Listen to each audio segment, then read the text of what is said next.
It's spring 1945, and the Pacific War seems to be entering its last act. The islands of Iwo Jima and Okinawa are the final obstacles, well, stepping stones, between the Allies and the Japanese shores. Now then is the time for Japan to unleash their wonder weapon. However, unlike the ingenuity of the Allies or the engineering skill of the Germans, this wonder weapon is made from the blood of the Japanese. The glory days of the Kamikaze have arrived.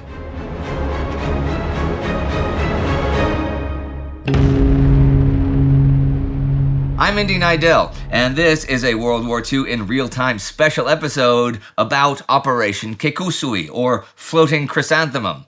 This operation consists of 10 big kamikaze attacks on the Allied fleets while the Battle of Okinawa rages. For info about the battle, check out the weekly regular episode. For the kamikazes, stay tuned. Okay, why Okinawa?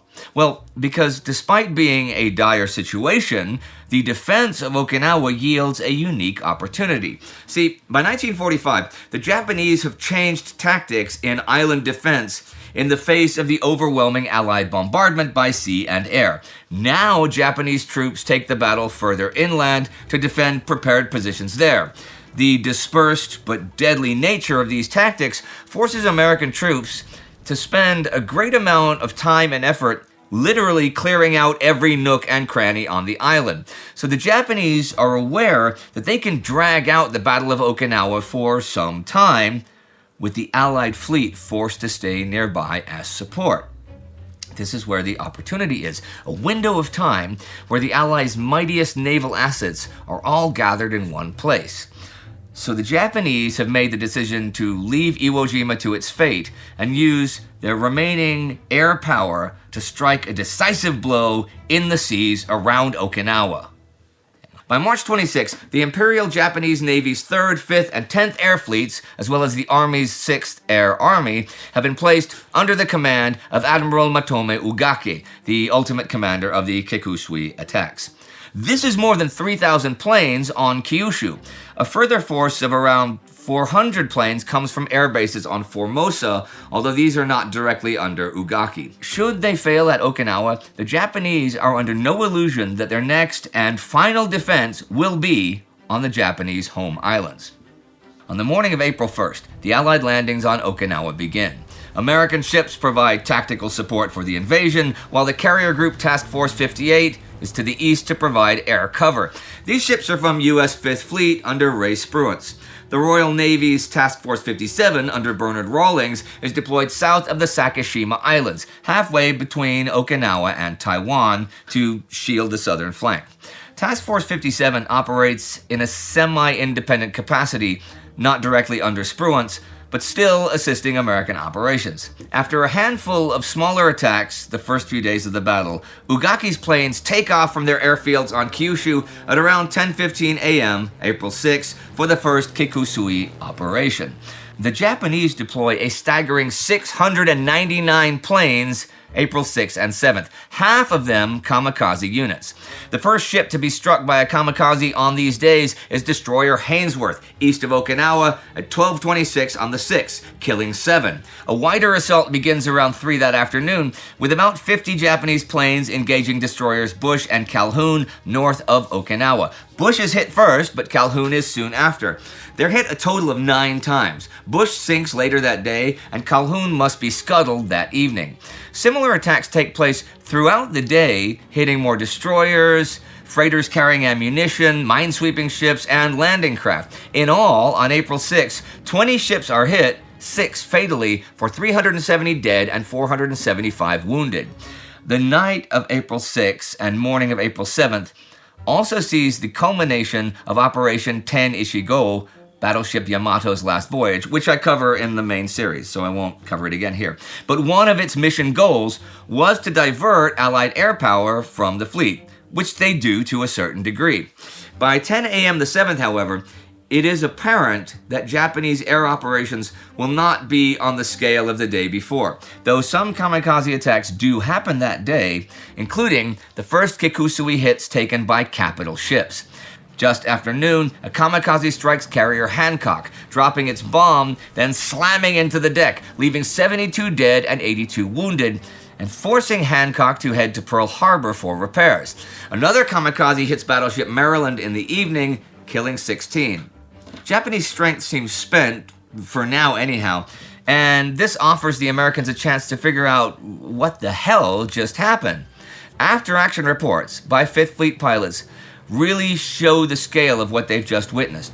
U.S. fighters have massacred the attacking planes, with 249 kills for only 2 losses on April 6, 125-to-1 ratio. Squadron VF-82 notes that of all the Japanese planes they intercept that day, not a single one returns fire. The biggest threats during the battle are actually crashing into another plane or friendly fire. The Japanese pilots just hold their courses, ignoring the fighters, and aim for the ships. Many of the planes on kamikaze missions are also older models, so the combination of obsolete technology and the lack of regard for their survival makes them easy prey for the Hellcats and Corsairs of Task Force 58. Despite this, the Americans find that once a kamikaze enters its dive, it often must be totally obliterated to prevent it from striking its target. With the Okinawa landings nearly unopposed back on April 1st, and the fleet well protected, Amphibious Task Force Commander Richmond Turner writes his commander Chester Nimitz, "I may be crazy, but it looks like the Japs have quit the war, at least in this sector." Nimitz is unconvinced and dryly replies, "Delete all after crazy." Nimitz does not have to wait long to be proven right. Kikusui 1 is bad enough, and though bad weather delays Kikusui 2 until April 12th, around 400 Japanese planes then take to the sky, targeting ships west of Okinawa. The attacks cripple a number of smaller ships once again, inflicting significant casualties and forcing some to retire to repair. The battleships Idaho, Tennessee, and New York are all hit by kamikazes on April 12th and 13th, though none of them are knocked out of action. Kikusui 2 also sees the first deployment of the Yokosuka MXY-7 Ohka, a rocket-powered kamikaze weapon manned by a single pilot. Basically, it's a 1,200-kilo bomb with wings. In a dive, the Ohka can reach speeds in excess of 900 kilometers per hour, and in theory, evade interception and AA fire with sheer speed. They are short range and have to be carried into combat by a mothership, normally a Mitsubishi G4M. Difficult to deploy and to control, many Ohka miss their targets. However, as part of Kikusui 2, an Ohka scores their one and only kill against a U.S. destroyer, slamming into the already disabled Manert El Abel, detonating with enough force to sink her in under 5 minutes, leaving 97 dead. Operation Kikusui 3 follows on April 16th. Allied intelligence again gives advance warning to the fleet, allowing them to preemptively strike bases on Kyushu on the 15th, destroying around 200 Japanese planes on the ground before the enemy operation has even begun. Nearly 300 planes still participate in Kikusui 3, though, and at dawn, the radar of destroyer Laffy lights up with approaching attackers. Now, the tale of the Laffy could almost be an episode on its own. Over the next hour and a half, Laffy is under constant attack and is hit by 6 kamikazes and 4 bombs, but just refuses to sink. By the time she is relieved, Laffy fights with only 4 working AA guns, having lost 32 of her crew dead and a further 71 wounded. This earns Laffy the nickname, the ship that would not die. Kikusui 3 also sees a kamikaze slam into destroyer Pringle, exploding with enough force to break her in 2 and sink. Another kamikaze slams into the flight deck of carrier Intrepid. Intrepid must go for repairs and will not return before the end of the war. On these 2 days, though, American fighters make over 200 more kills. The final Kikusui of April comes the evening of the 27th. Kamikazes damage a handful of smaller ships. The majority, though, are intercepted by American planes before reaching their targets. In April, 5th Fleet casualties are 1,853 dead and 2,650 wounded. Spruance and Nimitz both separately visit Okinawa, alarmed at the mounting casualties and the lack of progress securing the island. So yeah, Turner was wrong by both land and sea. At one point, Nimitz reportedly remarks, "I'm losing a ship and a half a day.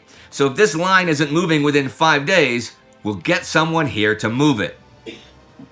Japanese casualties are quite severe in April, losing over 1,000 planes, 80% of them in the Kikusui attacks. Ugaki now has fewer operational planes in total than were involved in just Kikusui 1 alone. Nevertheless, the operations continue in May. Let's take a minute, though, to look at the Kikusui pilots in more detail.